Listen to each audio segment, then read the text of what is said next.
الرحيم. السلام عليكم ورحمة الله وبركاته.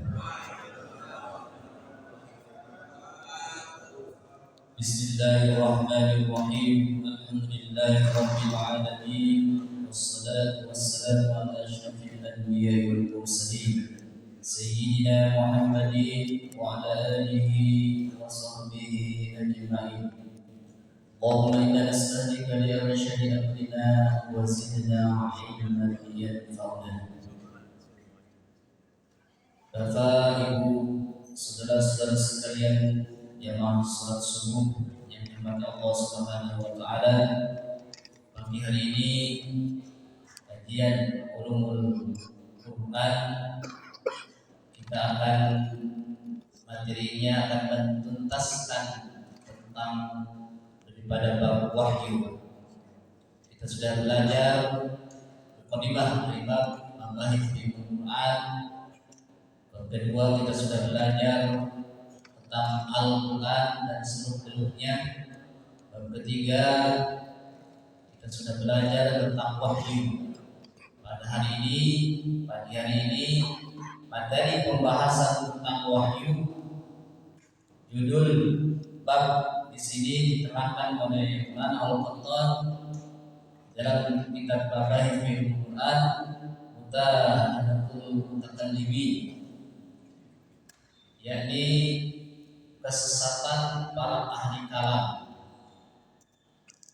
Di sini disebutkan wa qad hasal mutakallimun fi bayani kalamillah ala nahjil falasifati fa'au nasaqi mutahadi aqullatihim an sawa'i sabil.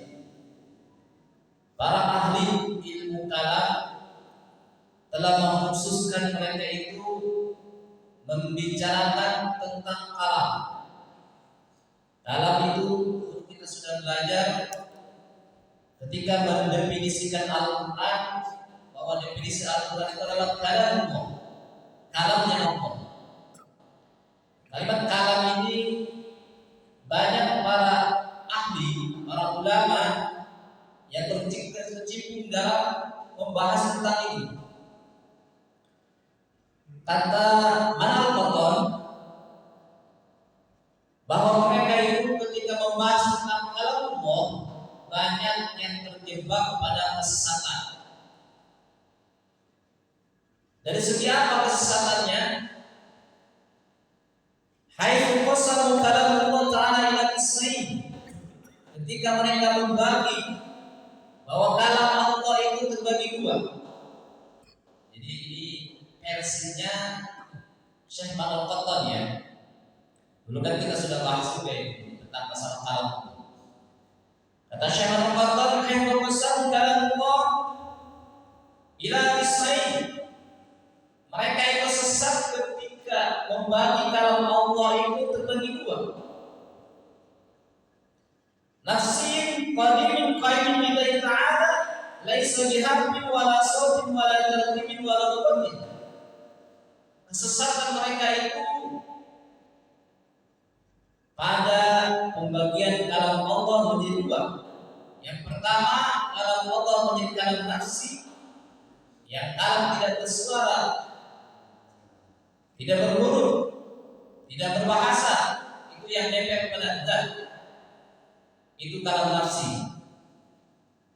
Ini ngaji jangan sampai berhenti di sini. Kalau berhenti di sini, ya kita ikut-ikutan.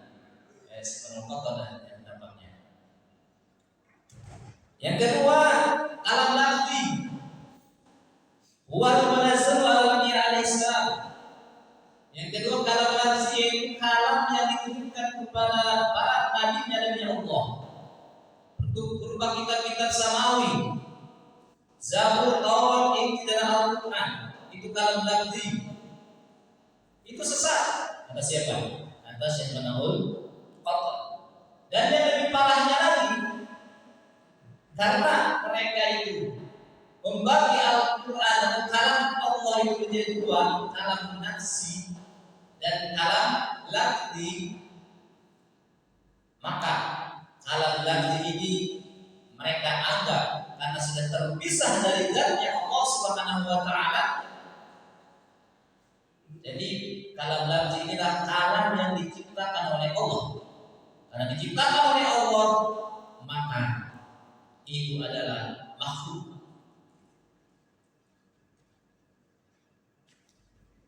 Mengapa kalau kalam Allah, Al-Quran, Injil, Zabur, Taurat adalah makhluk? Itu sesat. Kata Syekh Manarul Qattan. Nampak Syekh Manarul Qattan ini dari pembicaraannya ini mengkritisi semua ahli kalam, termasuk Al-Maturidi, Imam Asy'ari, termasuk dari kalangan Mu'tazilah yang mengata Al-Quran adalah makhluk. Dari kalamnya Al-Maturidi, ahli kalam Al-Maturidi Al-Asy'ari yang banyak dibaca oleh kaum muslimin di Indonesia, juga kata Syekh Manarul Qattan ini itu juga sesat. Karena sudah membagi kalam Allah menjadi dua, kalam nafsi, kalam lafzi. Dan lebih sesatnya lagi, ketika kalam lafzi mereka nobatkan sebagai makhluk. Nah, ini kalau sampai di sini kita jadi ikut-ikutan, ikut pada kalamnya, pada apa pendapat dari Manarul Qattan ini. Memang Manarul Qattan ini dia ulama dari Riyadh, ya, guru besar di salah satu universitas di Riyadh. Nampak kalau kita perhatikan dari pembahasan dari kitab ini, mereka Manarul Qattan ini tidak mengikut kepada apa yang dirumuskan dalam manhaj kalam tauhid, tidak mengikut pada pendapat dari Imam Asy'ari dan Imam Al-Maturidi. Padahal Imam Al-Maturidi yang Asy'ari ini kalau di Indonesia ini sangat banyak sekali baca, dan ternyata oleh Manarul Qattan ini juga dibilang sesat ahli kalam ini. Jadi supaya kita lebih detail, lebih memahami tentang aliran dalam Islam, kata Syekh Manarul Qattan, ahli kalam ilmunya yang dirumuskan melahirkan sebuah disiplin ilmu namanya ilmu tauhid, ilmu kalam, ilmu usuluddin, teologi Islam. Nah, apa saja sih yang ada, yang beredar, ilmu-ilmu yang dirumuskan oleh mutakallimin ini?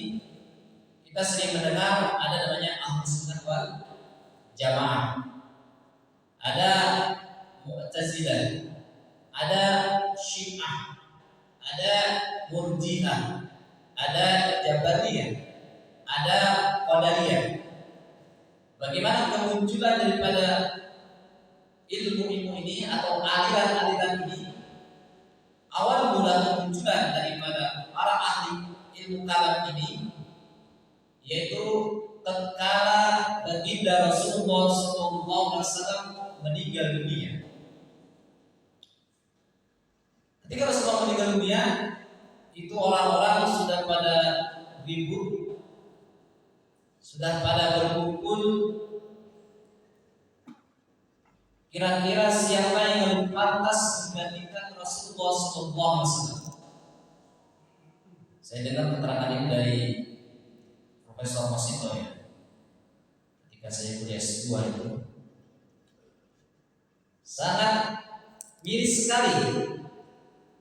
Jasadnya Rasulullah masih ada, masih digantikan oleh Sayyidina Ali, masih diurus oleh Sayyidina Ali, sementara umat muslimin, para sahabat pada waktu itu sudah berkumpul menentukan siapa kira-kira yang lebih pantas menggantikan Rasulullah sebagai khalifah.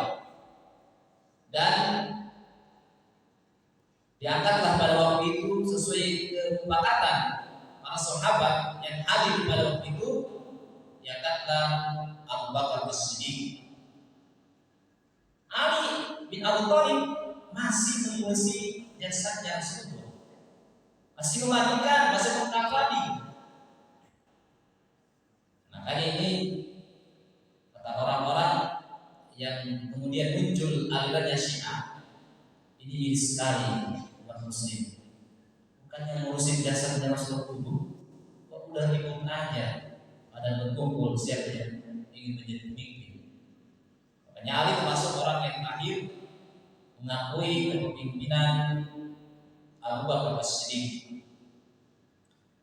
Abu Bakar memimpin umat Islam lama. Kemudian digantikan oleh Umar bin Khattab. Umar bin Khattab meninggal dan digantikan oleh Utsman bin Affan. Nah, saat Utsman bin Affan menjadi pemimpin ini memang sudah mulai ada namanya istilah nepotisme dan lain sebagainya, pengangkatan gubernur dari keluarga, salah satunya gubernur di Damaskus waktu itu diangkat Muawiyah bin Abi Sufyan. Utsman bin Affan ternyata meninggal dunia dan meninggalnya sangat sadis, dibunuh sekelompok orang yang tidak dikenal. Kemudian sepeninggalnya Utsman bin Affan digantikan oleh Ali bin Abi Thalib. Sebetulnya dari kalangan pendukung Ali, orang yang paling pantas menjadi pemimpin setelah Rasulullah wafat adalah Ali bin Abi Thalib, karena Ali ini adalah dari keluarganya Nabi. Itu kata orang yang sangat fanatik, sangat mendukung Ali bin Abi Thalib yang kemudian munculnya adalah Syiah. Ketika Ali bin Abi Thalib menjadi pemimpin, ini sangat banyak sekali gangguan dari internal orang-orang yang tidak ingin menjadi pemimpin. Maka muncullah peperangan di zaman Ali bin Abi Thalib. Muncul perang Jamal, perang melawan istrinya Rasulullah, Sayyidah Aisyah, Talha, Zubair. Tapi oleh pasukan Ali dapat ditaklukkan. Perang yang dipimpin melawan Ali bin Abi Thalib, melawan Aisyah, melawan Talha, melawan Zubair, dapat ditaklukkan. Kemudian muncul lagi dari tekanan dari Muawiyah.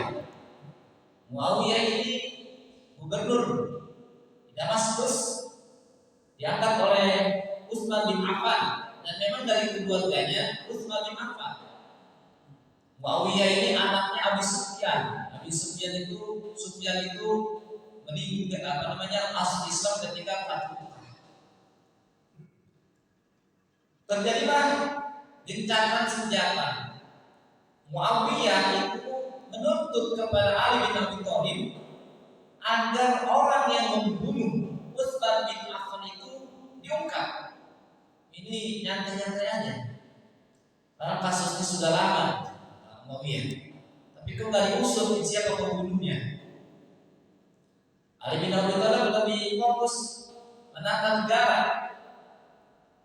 Ini Muawiyah menuntut kepada Ali bin Abi Thalib agar mengungkap siapa yang sebenarnya yang membunuh Utsman bin Affan. Tapi biasa aja nggak dituntut, nggak diadili, bahkan nggak dicari siapa pembunuhnya. Akhirnya dari Muawiyah ini menyusun kekuatan perang, mengajak perang kepada Ali bin Abi Thalib. Terjadilah peperangan disebut namanya perang Siffin. Peperangan memang dari pasukan Ali bin Abi Thalib sebagai pimpinan pada waktu itu, sebagai khalifah, itu jumlah pasukannya lebih banyak. Di pasukan Muawiyah itu lebih sedikit sebetulnya.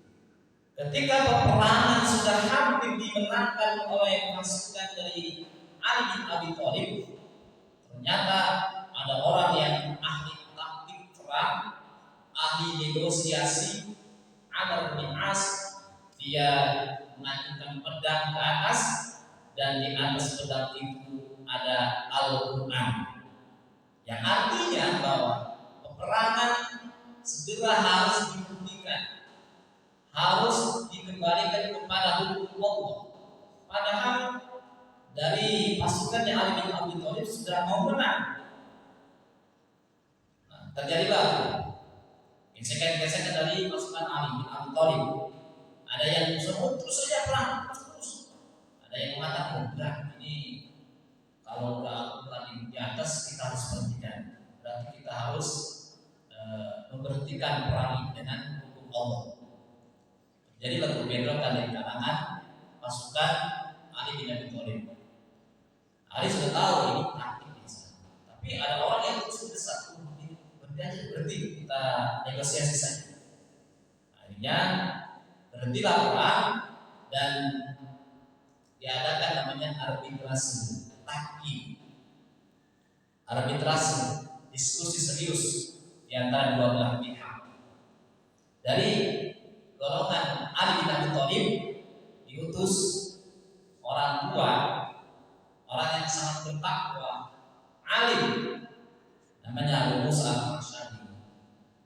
Kemudian dari kalangan Muawiyah diutus Amr bin As, orang yang sangat terkenal piawai dalam taktik peperangan, orang sangat piawai dalam taktik negosiasi dan sebagainya. Masih muda, lebih muda daripada Abu Musa al-Asy'ari. Kemudian terjadilah arbitrasi antara Abu Musa al-Asy'ari dan Amr bin As.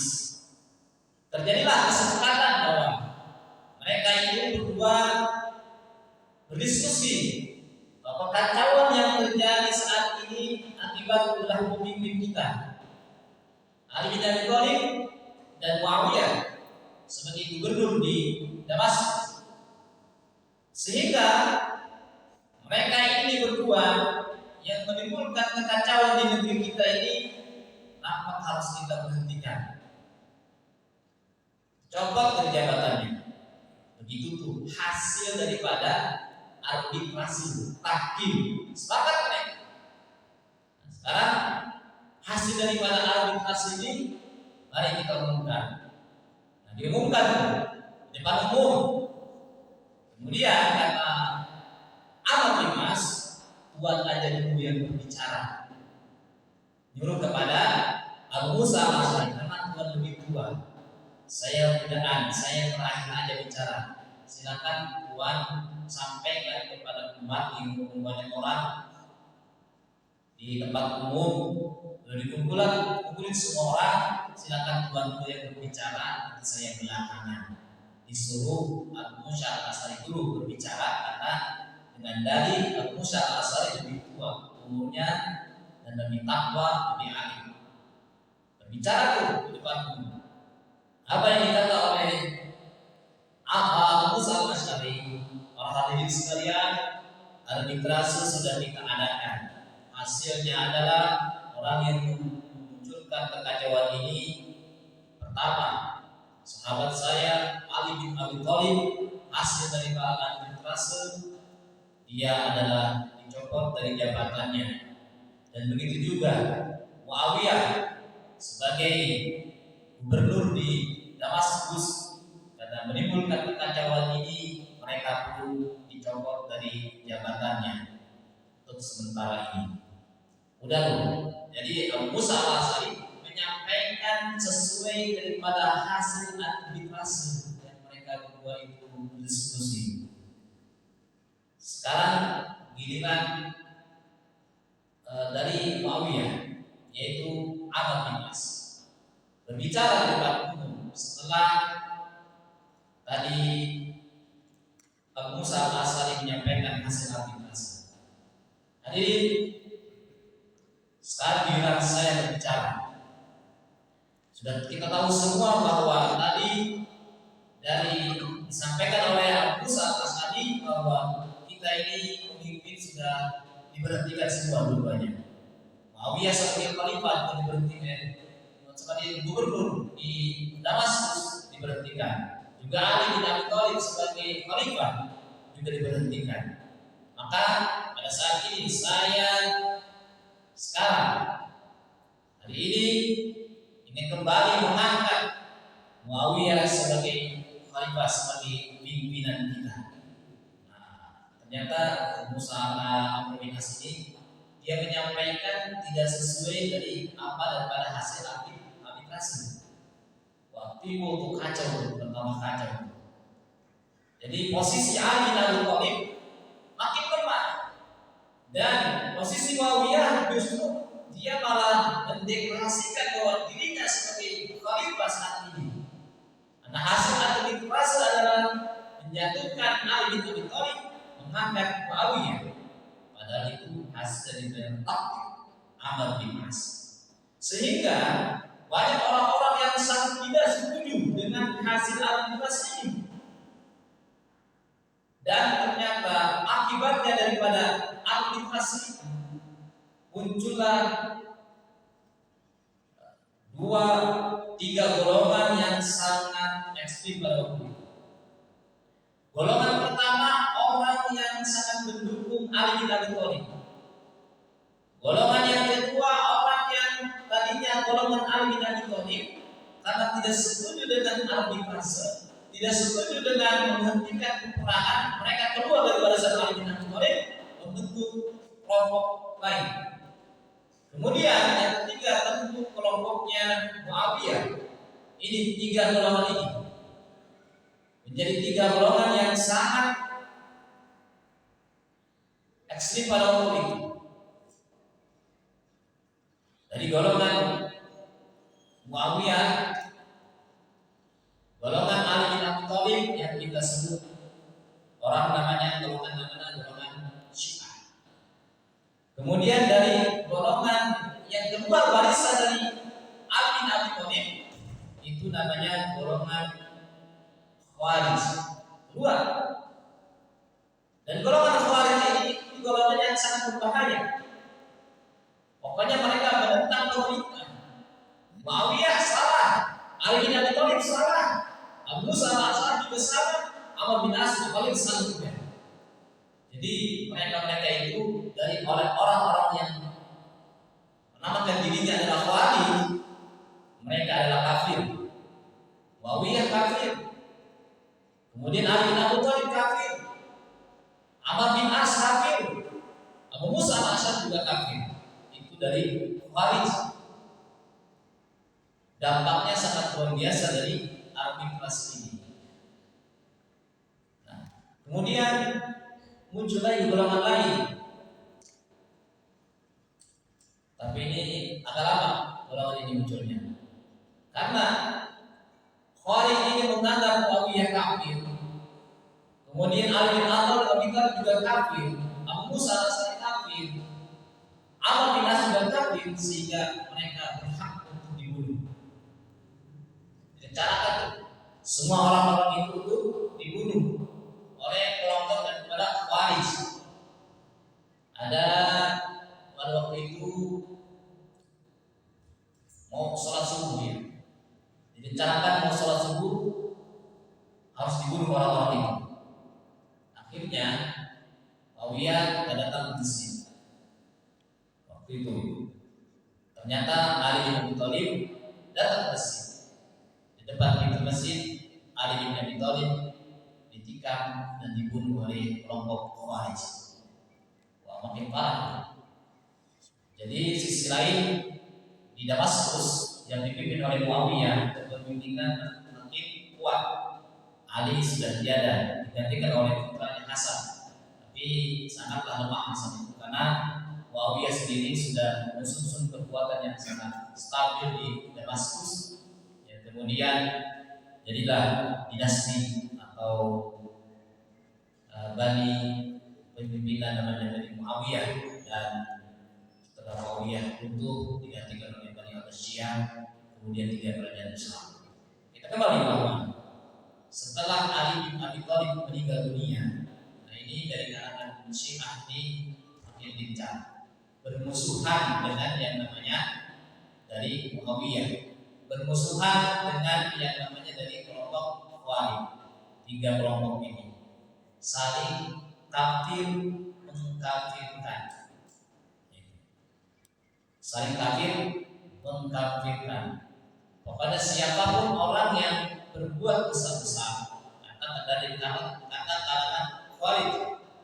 Tadi golongan Khawarij ini, siapapun yang berbuat dosa besar, berzina, mencuri, apalagi membunuh, itu dihukumi oleh kaum Khawarij ini adalah mereka kafir, sehingga berhak dibunuh.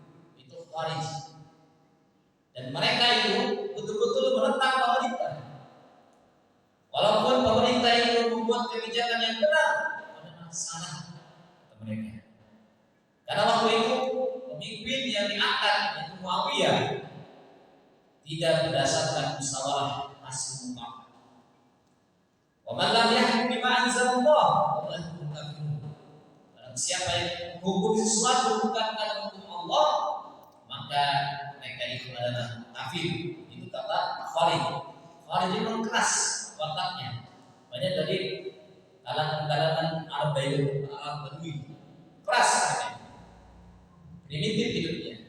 Hidupnya di perkampungan dan tidak mau bergaul dengan orang-orang yang ada di perkotaan. Dan mereka sangat menentang pemerintah. Ini mungkin Khawarij ini secara organisasi saat ini memang tidak ada. Tapi secara pemikiran masih banyak nih orang-orang yang dikit-dikit beda sedikit saja dengan kita, bahkan beda yang kuliah dikatakan sebagai kafir. Orang yang suka jarah kubur, orang kafir karena nyembah-nyembah kuburan, kata mereka.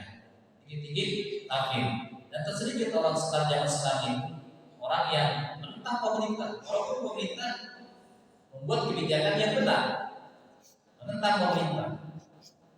Dan karena menurut mereka pemimpin itu harus diangkat berdasarkan Al-Quran, sehingga mereka menentang pemerintah apapun yang dilakukan oleh pemerintah kata benar. Nah, jadi ini sudah terhimpun 3 kelompok aliran teologi ilmu kalam. 1 Syiah, kemudian 2 Khawarij yang mereka itu saling terus bertentangan, saling kafir mengkafirkan. Ada sekelompok orang yang tidak setuju, yang ini mengkafirkan, yang ini mengkafirkan. Mereka lebih memilih berdiam. Artinya berdiam tidak membuat keyakinan. Kata orang Khawarij bahwa orang yang berbuat besar-besar itu mereka itu adalah kafir. Nah, ada kelompok lain enggaklah, kalau hanya berbuat dosa besar, kalau hanya dia berbuat dosa besar sementara masih meyakini, masih mengucapkan kalimat asyhadu an la ilaha illallah wa asyhadu anna muhammadar rasulullah, itu masih mukmin walaupun mereka adalah fasik, berbuat dosa besar. Sehingga golongan ini disebut namanya golongan Murji'ah. Sebenarnya Murji'ah yang lebih juga ini. Nah, Murji'ah ini meyakini bahwa amal seorang muslim itu tidak terlalu penting. Nah, namun Murji'ah yang penting itu adalah keyakinan. Selama keyakinannya masih meyakini bahwa Allah itu adalah Esa, Nabi Muhammad adalah Rasulullah, itu masih mukmin, tidak kafir. Itu yang terpenting adalah keyakinannya, soal amalnya, soal perbuatannya dia membunuh, berzina, itu tidak menjadikan orang itu keluar dari Islam. Itu dari Murji'ah. Nah, itu udah ada berapa? Syiah, ada Khawarij, ada Murji'ah. Kemudian pada perkembangan berikutnya muncul lagi. Inilah yang dikritik oleh Syekh Manal Qattan. Namanya Mu'tazilah. Wasil bin Affan itu waktu itu sedang duduk dengan Hasan Basri di Basrah. Bertanya kepada Hasan Basri, Wasil bin Affan ini, "Wah, Menurut Tuhan bagaimana ini? Orang yang melakukan dosa besar, orang berzina, membunuh, apakah mereka itu kafir ataukah mukmin? Hasan Basri diam. Ketika diam itu, Wasil bin Atha langsung pergi. Sabar, bertanya, belum dijawab, langsung pergi. Kata Hasan Basri, "Iktazil anna." Dia pergi keluar dari rumah kita. Dia pergi. Nah, Hasan Basri kan bikin dulu. Yang sekarang beredar waktu itu kan, kalau orang Khawarij mengatakan bahwa orang yang berbuat dosa besar kafir. Kalau Murji'ah, orang yang berbuat dosa besar tidak kafir, masih tetap muslim. Hasan Basri begitu. Mau jawab yang mana? Kalau jawab yang pertama berarti kelompok Khawarij. Kalau menjawab yang kedua berarti kelompok Murji'ah. Diam dulu, pikir biar jawaban yang bijak. Akhirnya Wasil bin Atha tak sabaran, pergi aja dia. Muncullah dari Wasil bin Atha ini membuat sekte baru namanya Mu'tazilah. Mu'tazilah ini di antara keduanya, orang yang berbuat dosa besar, berzina, membunuh, apakah dia kafir? Oh tidak. Apakah dia muslim? Oh tidak. Apa kata Mu'tazilah ini? Dia itu berada posisinya al-manzilah bainal manzilatain, di antara keduanya. Kafir enggak, mukmin juga enggak. Itu kata Mu'tazilah. Al-manzilah bainal manzilatain, di antara kedua belah pihak itu. Itu kata Mu'tazilah. Sehingga kalau di akhirat nanti di surga enggak, di neraka enggak, itu dari kata Mu'tazilah. Mu'tazilah ini pernah jaya di zaman Bani Abbasiyah, di zaman Khalifah Al-Ma'mun. Bahkan ideologi negara pada waktu itu adalah ideologinya Mu'tazilah. Itu pernah jaya. Dan ternyata inilah yang dikritisi oleh Manaul Qattan. Salah satu kesesatan Mu'tazilah itu adalah menganggap bahwa Al-Quran itu adalah makhluk. Banyak orang-orang yang dihukum pada waktu itu. Ya, termasuk Imam Ahmad bin Hanbal. Beliau dihukum oleh Raja Al-Makmum karena mengatakan Al-Quran itu qadim. Ya memang qadim. Itulah pendapat Ahlussunnah wal Jamaah bahwa Al-Quran itu qadim. Walaupun sudah dipisah antara kalam lafzi kalam hissi, tetap Al-Quran itu qadim, bukan makhluk.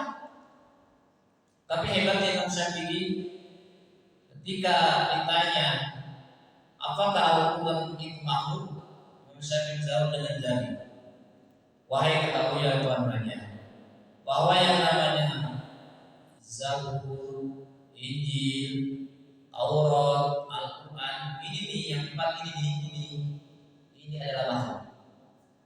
Itu Imam Syafi'i. Sehingga tidak berbicara. Imam Ahmad mengatakan jika ditanya apa kalau itu makhluk atau qadim, Imam Ahmad berprinsip Ahlussunnah wal Jamaah qadim. Nah, ini Imam Ahmad dipenjara. Imam Syafi'i cerdas menjawabnya. Ketika ditanya apakah Al-Quran itu qadim atau makhluk, tanya tahuilah.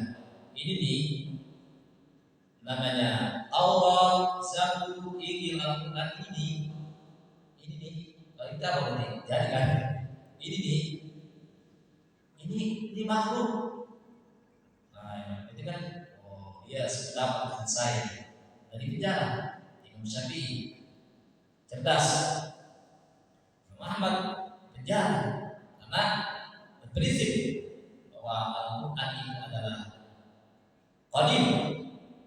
Itu Mu'tazilah. Sehingga Mu'tazilah ini dikritisi oleh Manaul Qattan sebagai ahli kalam yang sesat. Karena karena menganggap bahwa Al-Quran adalah sementara Ahlussunnah wal Jamaah Al-Quran itu adalah qadim.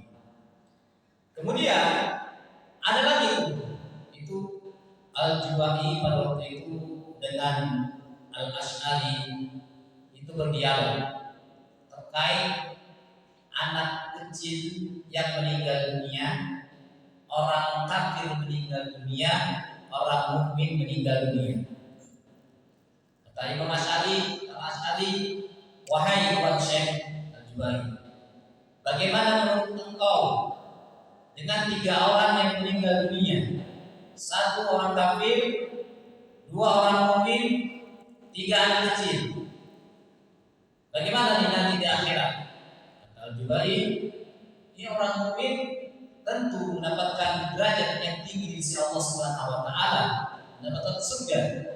Kalau orang kafir tentu dia akan mendapatkan siksa dari Allah di neraka. Kalau anak kecil dia selamat, tapi derajatnya tidak setinggi orang mukmin. Nanti kalau anak kecil, kata Imam Al-Asy'ari ini, nanti kalau anak kecil protes kepada Tuhan, bagaimana? Bisakah dia mendapatkan derajat yang tinggi seperti orang mukmin? Kata Al-Juwani, anak kecil tidak bisa mendapatkan derajat yang tinggi seperti orang mukmin. Nanti kalau anak kecil protes bagaimana? Nah, kalau tidak bisa, kenapa? Kau ya Rabb, ini kan saya mati kecil ini bukan salah saya. Kau matikan saya sejak kecil. Coba kalau saya nanti hidup sampai besar, saya akan mukmin, akan taat kepada Allah. Tentu anak kecil ini pun bisa mendapatkan derajat yang tinggi, karena mati kecil ini bukan salah saya. Ya Rabb, ini salah kau. Ya Rabb, kenapa dimatikan kecil? Kata Rabb, kata Allah, enggak. Nanti kalau kamu sudah besar, Allah kan tahu itu nanti akan berbuat dosa, akan berbuat maksiat, sehingga tidak yang biar selamat nanti itu kecil. Begitu kata Al-Juwani. Kata Al-Asy'ari, nanti bagaimana kalau orang kafir juga protes? Apa protesnya? Kata orang kafir, ya Rabb, engkau kan sudah tahu nasib saya ketika besar, bahwa saya itu akan menjadi kafir. Kenapa saya tidak dimatikan waktu kecil aja? Biar selamat untuk yang kecil. Nah, akhirnya dengan demikian dia telah dibaik. Tidak bisa menjawab ketika orang kafir protes juga. Kenapa dimatikan kecil aja waktu kecil supaya tidak tersesat? Dan bisa jawab, dan Al-Asy'ari keluar dari ngikut Al-Juwani dan membentuk setelah itulah jika bakal nantinya muncul namanya Ahlussunnah wal Jamaah. Banyak disebut dalam Islam itu. Dan tinggal kita nanti kita berada posisinya di mana nih? Ahlussunnah wal Jamaah. Ini yang kita yakini. Tapi masalahnya semuanya sekarang mengaku Ahlussunnah wal Jamaah. Kata Rasul yang selamat itu adalah satu. Ya, akhirnya semua yang ada sekarang di dunia ini ngaku ya Syiah, katanya aku Ahlussunnah wal Jamaah, Wahabi aku Ahlussunnah wal Jamaah, NU aku Ahlussunnah wal Jamaah, Muhammadiyah Ahlussunnah wal Jamaah, dan masalah di situ. Nah, kemudian yang ingin kita tekankan di sini ini masalah perbuatan kafir atau enggaknya. Dalam Ahlussunnah wal Jamaah memang ketika orang berbuat dosa itu ya tentu tidak kafir ya. Kalau perbuatan itu yang menjadi kafir atau tidaknya itu adalah masalah keyakinan. Ketika ada orang ditanya, "Bang, kenapa enggak sholat?" "Saya malas." "Sholat saya malas." Maka dia selamat dengan jawaban seperti itu. Kalau dia mengatakan, "Bang, kenapa enggak sholat?" "Bang, kan sholat enggak wajib." Nah, berarti dia itu keluar dari Islam. Kenapa keluar? Karena sholat itu sudah menjadi kesepakatan ulama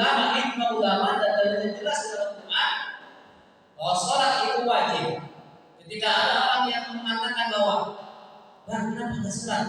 Enggak, sholat nggak wajib bagi saya. Sholat itu sunnah. Sholat lima waktu itu nggak wajib. Kenapa mau sholat? Enggak, saya malas nggak sholat. Kalau jawaban dia mengatakan kenapa nggak sholat? Sunat itu nggak wajib, berarti dia keluar dari Islam.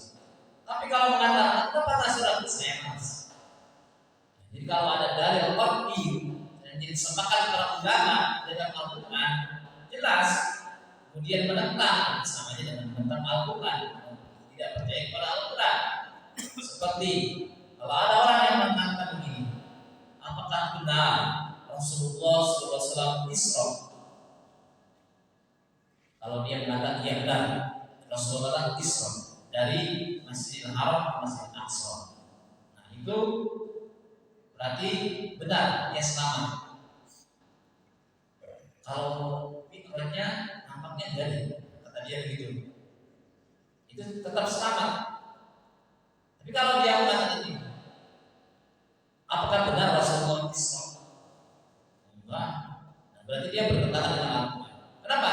Karena Isra itu jelas sekali di dalam Al-Quran. Subhanalladzi asra bi 'abdihi, jelas. Sehingga kalau ada orang yang menentangnya, dia berarti keluar dari ajaran Islam. Tapi kalau ada orang yang mengatakan apakah Nabi itu Mi'raj? Mi'raj ini dalilnya bukan qat'i dari Al-Quran. Walaupun ada dalam surat An-Najm, tapi tidak begitu jelas. Dan yang menjelaskan Mi'raj Nabi Muhammad itu adalah hadis-hadis ahad. Sehingga ada orang kalau orang mengingkari yang Mi'rajnya, Isra-nya yang ini Mi'raj yang mengingkari tidak apa-apa. Tapi kalau Isra-nya mengingkari, nah ini yang berbahaya. Kalau mengingkari Mi'rajnya, ini tidak berbahaya. Hanya dia pelaku berbuat dosa besar karena tidak percaya kepada Muhammad, tidak percaya kepada hadis-hadis ahad. Jadi ukurannya di situ. Kalau Ahlus Sunnah wal Jamaah, kalau orang mengatakan sholat di kenapa nggak sholat, dia malas sama. Kalau orang yang mengatakan kenapa nggak sholat nggak wajib, berarti tidak selamat ya. Karena bertentangan dengan manhaj Ahlus Sunnah wal Jamaah. Kemudian ya, ini nih yang sekte berikutnya yang nampak secara organisasi nggak ada, tapi secara pemikiran di kalangan kita banyak ini, yaitu aliran Jabariyah dan aliran Qadariyah. Apa itu Jabariyah? Jabariyah itu artinya dipaksa, sementara Qadariyah itu bebas. Manusia punya kemerdekaan. Kan Jabariyah itu. Jabariyah itu sandarannya orang itu pada hakikat. Kalau ada orang yang begini nih, Bang, kenapa enggak ngaji? Bukan ngaji, tadi contohnya. Kita katakan begini nih, Bang, kenapa? Ayo kita ngaji ke masjid, menurut ijtihad, kita sholat, menurut istihad, berjamaah, katanya begini, pada di rumah baik. Kata orang itu jawabannya begini, lu jangan ajak-ajak gua ngaji, jangan ajak-ajak gua sholat. Kalau Allah nanti sudah kasih hidayah kepada saya, nanti juga saya sholat, nanti juga saya ngaji. Nah, itu nampak orang itu walaupun dia menjadi dirinya sebagai Ahlus Sunnah wal Jamaah, tapi nampaknya dia adalah golongan Jabariyah. Apa itu Jabariyah? Jabariyah itu segala perbuatan manusia ini di dunia itu yang mencipta Allah. Dalilnya jelas dalam Al-Quran. Wallahu khalaqakum wa ma ta'malun. Allah itu yang menciptakan kita sebagai manusia dan juga perbuatannya. Jadi kata Jabariyah ini terkait dengan amal manusia, bahwa datangnya kita ke masjid ini itu bukan karena kemauan kita, bukan karena keinginan kita, bukan karena keikhtiar kita, tapi memang betul-betul Allah yang melangkahkan di sini. Tidak ada sedikit pun ikhtiar dari manusia, memang Allah yang melangkahkan di sini. Dan begitu juga kenapa ada orang yang nongkrong hanya waktu sholat di gardu, di jalanan, waktu di mall aja terus. Pernah sholat itu juga Allah yang menggerakkan dia ke situ. Jadi kata Jabariyah bahwa manusia itu bagaikan boneka, bagaikan kampas, angin ngidul-ngidul, angin kaler-kaler, angin bulan-bulan. Itu kata kaum Jabariyah.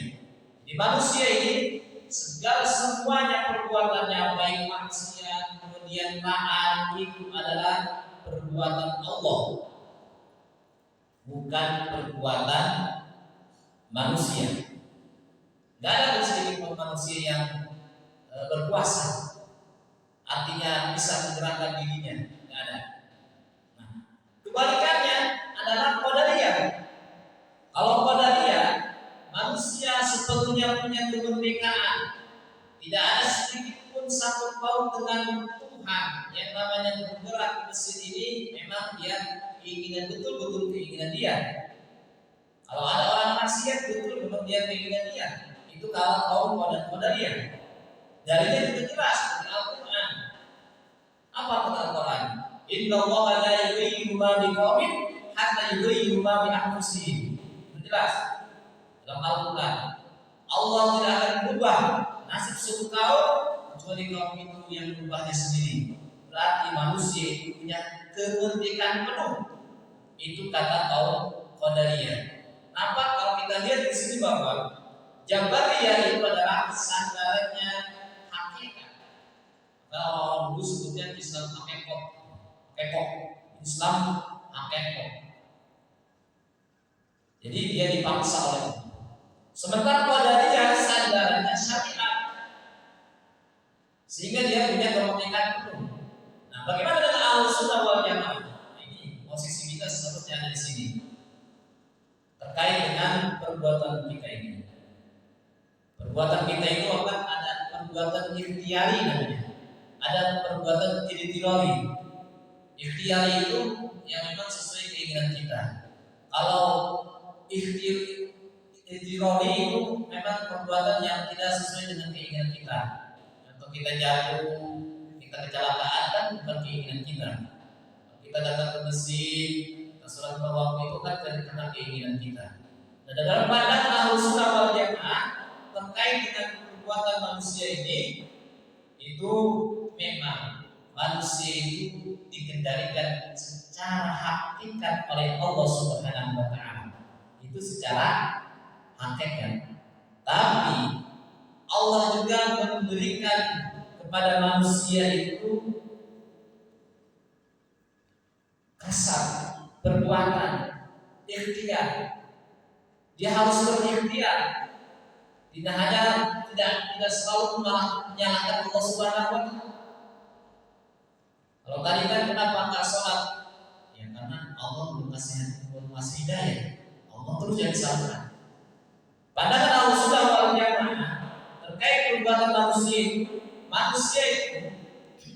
secara hakikat memang Allah yang menggerakkan. Tapi Allah menurunkan Al-Quran, menurunkan kitab-kitab samawi untuk dijadikan rujukan oleh manusia, untuk dijadikan sebagai sandaran oleh manusia agar manusia itu selalu berusaha dan ikhtiar.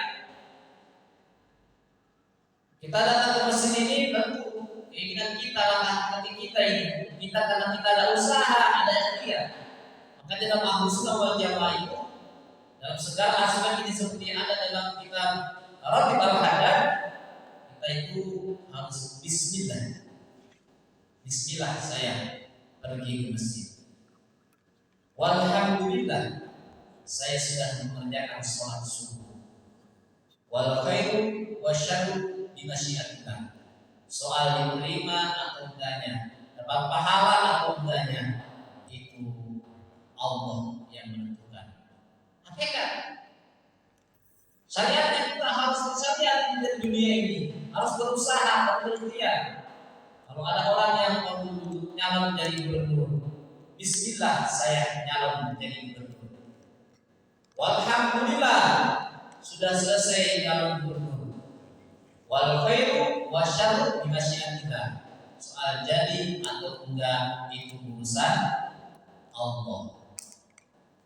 Bismillah saya ibadah. Walhamdulillah selesai ibadah. Wal khairu wasyarru bimasyiatillah. Soal masuk surga atau enggaknya itu urusan Allah. Bismillah saya buka warung, buka usaha, dagang, ngojek dan lain sebagainya. Alhamdulillah saya buka warung. Wal khairu wasyarru bimasyiatillah. Soal untung atau enggaknya itu secara hakikat hanya Allah yang punya. Ya ini makanya di sini umat Islam mestinya lebih baik Ahlussunnah wal Jamaah, karena mereka harus giat berusaha, harus giat berikhtiar, harus bekerja secara syariat. Kalau kepengen punya banyak duit, ya jangan di rumah baik. Harus ada usaha, ada ikhtiar. Kalau sudah ikhtiar, kalau sudah usaha, masalah betul atau enggaknya dapat duit atau enggaknya, itu kita serahkan kepada Allah. Tidak mungkin dapat duit, tidak mungkin punya banyak perusahaan kalau dia diam di rumah, tidak mungkin. Makanya harus ikhtiar. Ikhtiar ini ada dua, ada ikhtiar batin, ada ikhtiar lahir. Ikhtiar lahirnya ya kalau dagang ya kita buka dagangan. Ikhtiar batinnya kita harus banyak berzikir kepada Allah, salat duha, salat tahajud. Itu ikhtiar. Itu manusia itu punya kuasa dalam hal itu supaya manusia itu bersyariat. Jangan hanya mengandalkan hakikat. Makanya ayat-ayat Al-Quran itu kita jangan sampai salah mengartikan. Ada ayat berkaitan dengan ayat Islam, ada ayat qadar, ada ayat berkaitan dengan syariat, ada ayat berkaitan dengan hakikat. Contoh nih, orang itu tidak akan masuk surga kecuali karena rahmat Allah. Ini berbicara hakikat. Kalau kita lihat tempat-tempatnya ini pastinya bertentangan dengan Al-Quran dong. Karena dalam Al-Quran, udkhulul jannata bima kuntum ta'malun. Mereka itu masuk surga itu karena amal perbuatan mereka. Nah ini Al-Quran yang mereka masuk surga karena amal itu berbicara tentang syariat. Kalau hadis Nabi itu yang mengatakan bahwa manusia itu masuk surga bukan karena amalnya, tapi karena amal Allah, ini berbicara hakikat. Ini tidak bertentangan.